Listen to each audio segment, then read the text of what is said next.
Point Salad. I saw this game at Gen Con 2019 and I thought that it had the best title of the entire convention. So Point Salad wins the Mark Arnaldo Award for the best title of a Gen Con new release for 2019. I know it's a little late, but hey, an award is an award, right? In Point Salad, you will collect cards representing vegetables, and I guess you'll use them to make a salad at the end of the game. They also score a ton of points, or you try to. My daughter Louisa, who's 7, and I play the game with her, she's really good at this game. Me, not so much.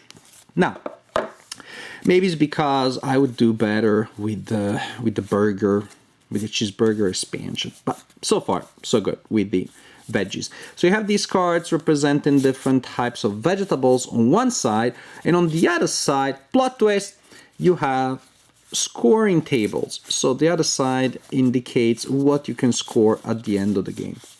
You take out a number of cards based on the number of players, but I'm not gonna do that now because I am lazy and that's how I roll. You then divide the remaining cards into 3 roughly same size decks, and then you place 2 cards under each deck, flip with the vegetable side up. And this is pretty much, well, you're good to go. How it works is that players take turns. During your turn, you can either take 2 vegetables, and so that's it, that's my turn, and then you replace those with cards from the corresponding decks. Or you can take a scoring card, in which case you keep it on the scoring side and you place it in your personal play area. So as the game progresses, you will collect vegetables and you hopefully don't forget that you really want to also score points at the end of the game. And to score the points of those cards, you simply do what they say. Sometimes it's about a combination, sometimes it's just about having the most of a certain kind, sometimes it's just a fixed amount of points for a certain type. Some cards will even give you penalties. So it's pretty much as simple as that. You keep getting cards every turn, yay! And then at the end of the game, you reveal your cards, your hand of cards. Oh, also I should say, during the game, you may choose to take one of your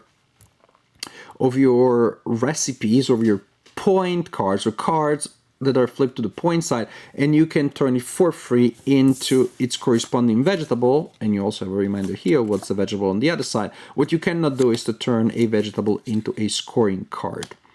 So you play through the deck. At that point, you put all of your cards on the table. You may want to divide them by type, and you see what you scored. You go through every card and you score it. Bonuses, penalties, things like that. It's important the cards that you have are not spent when you score them. So you can use them in any and all sets if you have them. So for example, each cabbage that I have, I can score 3 points when I look at this card, and then I move to this card and I can still score the same cabbages, 1 point each because of that card. This is how you play Point Salad. To play with the biggest point salad, that is with the most points at the end of the game, wins the game. Now, Point Salad is a pretty surprising game. On one hand, I was afraid that it was going to be repetitive, which technically it is. You're just taking cards and that's all that you do. But actually, there are a couple of interesting twists here. One thing is that, of course, you're not just grabbing sets, but you have to commit to which of those are going to score and how. And certain combinations, of course, may be more obvious. You create certain synergies. But by taking certain things, then you don't want to take cards that give penalties for the things that you're collecting. So there are positive synergies. I want these two things to go together. And I guess negative synergies, that is, my cards work better if they don't annul each other, if they don't turn a bonus on one card into a penalty on another. But really what the big plot twist here is that I have the feeling that I was, how can I say, behind the curve. There's so many set collection games in which I know where I want to go, and even if I can decide what I score, I take whatever component allows me to score certain things, and then I collect certain things. Or I plan ahead, I collect these sets here because later I'll score them through that. Here's the interesting thing. When you look at the scoring sides that are available, say, oh, that's great, carrots and cabbage, I like to do that. I'm going to collect carrots and cabbage now, and then I'm going to take the cards that let me score them. Chances are it's not going to be there because maybe somebody takes it, or somebody takes a card in front of that one, and so that one is flipped to refill the column. That is to say, chances are if you see a scoring card that you like, it's not going to be there. So you can't plan ahead. It's like you have to collect the things that you hope will score, and then when you see a possibility for something to capitalize on what you already have, then you jump there, which makes the game a little more random, and there's enough randomness, of course, but actually to me made it original. That gave it an interesting flow because I was struggling precisely to figure out how to use the cards that I was collecting with only a very vague idea. It's almost like, oh, you see the opportunity, and then at that point you start building around that set. Then maybe you had some off, now you're gonna make more of that, and as you figure out ways of really scoring a lot with that card, you're gonna lose the game because possibly you spent too much time, too many turns collecting vegetables instead of collecting also cards that will let you score them. So actually it's a fine balance that you have to achieve there, and too many scoring cards, not enough to really trigger the effects, to really make them score. Too many vegetables, not enough ways of scoring them. So for such a simple game, that is, you can teach it like in really a minute. Pick up 2 cards from here or a card from there. Done. And at the end, score based on what you see. Self-explanatory almost. And also you can convert a scoring card.